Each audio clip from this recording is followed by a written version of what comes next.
Praise the Lord. ദൈവനാമത്തിന് മഹത്വം ഉണ്ടാകട്ടെ. ഇന്നത്തെ വചനചിന്തയ്ക്കായി 1 കൊരിന്ത്യർ 9-16 വാക്യം. നിർബന്ധം എന്റെ മേൽ കിടക്കുന്നു. പൗലോസ് പറഞ്ഞ ഈ വാക്കുകൾ ഒരു സാധാരണ പ്രസ്താവനയല്ല, മറിച്ച് അത് ദൈവഹൃദയത്തിൽ നിന്നുള്ള ഒരു തീപാറുന്ന വിളിയാണ്. ഞാൻ സുവിശേഷം അറിയിക്കുന്നില്ല എങ്കിൽ എനിക്ക് അയ്യോ കഷ്ടം. ഇതാണ് ദൈവനിയോഗത്തിന്റെ തീവ്രത. സുവിശേഷം പറയുക എന്നത് ഒരു ഓപ്ഷൻ അല്ല, അത് ഒരു ദൈവിക നിർബന്ധമാണ്.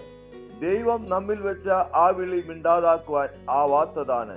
പ്രവാചകൻ യെരമ്യാവ് പറഞ്ഞതുപോലെ, ഞാൻ മിണ്ടാതിരിക്കുവാൻ ശ്രമിച്ചു, പക്ഷേ ഉള്ളിൽ തീ കത്തിയിരിക്കുന്നു.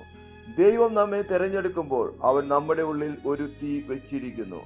ആത്മാക്കളെ രക്ഷിക്കുവാനുള്ള തീ, ദൈവഹൃദയത്തെ പങ്കുവയ്ക്കുവാനുള്ള തീ, സുവിശേഷം ലോകം മുഴുവൻ അറിയിക്കുവാനുള്ള തീ. ഈ പ്രഭാതത്തിൽ ദൈവത്തിന്റെ ആത്മാവ് നമ്മൾ ഓരോരുത്തരോടും പറയുന്നു, ഈ തീ നിങ്ങൾ അടക്കി വെക്കരുത്.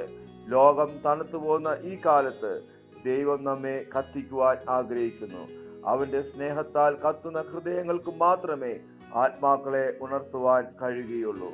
ഇന്ന് ഈ പ്രഭാതത്തിൽ ദൈവം നമ്മളോട് ചോദിക്കുന്നു, നിന്റെ ഉള്ളിലെ തീ ഇപ്പോഴും കത്തുന്നുണ്ടോ? ദൈവ നിർബന്ധം ഇപ്പോഴും നിന്നെ പ്രേരിപ്പിക്കുന്നുണ്ടോ? നമുക്ക് ആ തീയെ പുതുക്കാം. സുവിശേഷം പറയാതെ നമുക്ക് ശാന്തതയില്ല. ദൈവഹൃദയം പങ്കുവെക്കാതെ നമുക്ക് വിശ്രമവുമില്ല.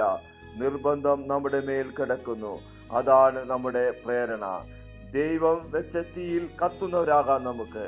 സുവിശേഷം പറയാതെ കഴിയാതിരിക്കുന്ന ഒരു അവസ്ഥയിലേക്ക് ഈ ദിവസങ്ങളിൽ ആത്മാവ് നമ്മളെ കരം പിടിക്കട്ടെ. ദൈവഹൃദയം ഈ ലോകത്തിൽ നമുക്ക് പങ്കുവയ്ക്കാം. ഈ ഒരു സമർപ്പണത്തോടെ നമുക്ക് ഈ പ്രഭാതത്തിൽ ഒരുമിച്ച് പ്രാർത്ഥിക്കാം. സ്വർഗീയ പിതാവേ, ഞങ്ങളെ കേൾപ്പിച്ച നല്ല വചനങ്ങൾക്കായി സ്തോത്രം ചെയ്യുന്നു. വീണ്ടും ഞങ്ങളെ തന്നെ ദൈവകരങ്ങളിൽ ഏൽപ്പിക്കുന്നു. ഞങ്ങളുടെ മേൽ വെച്ചിരിക്കുന്ന അങ്ങയുടെ നിർബന്ധത്തിനായി സ്തോത്രം ചെയ്യുന്നു. അതിനെ ഞങ്ങൾ ഏറ്റെടുത്ത് പ്രാർത്ഥിക്കുന്നു. ഞങ്ങളുടെ ഉള്ളിൽ പകർന്നിരിക്കുന്ന ആ തീ ഈ നാളുകളിൽ ആദ്യം കത്തുവാൻ സ്വർഗം ഇടിയാക്കണമേ എന്ന് പ്രാർത്ഥിക്കുന്നു. ഈ പ്രഭാതത്തിൽ വചനം കേട്ട ഓരോരുത്തരെയും യേശുവിന്റെ നാമത്തിൽ അനുഗ്രഹിച്ച് പ്രാർത്ഥിക്കുന്നു. അത്ഭുതമാക്കുന്ന ദൈവകൃപയ്ക്കായി സ്തോത്രം. യേശുവിൻ നാമത്തിൽ തന്നെ ആമേൻ.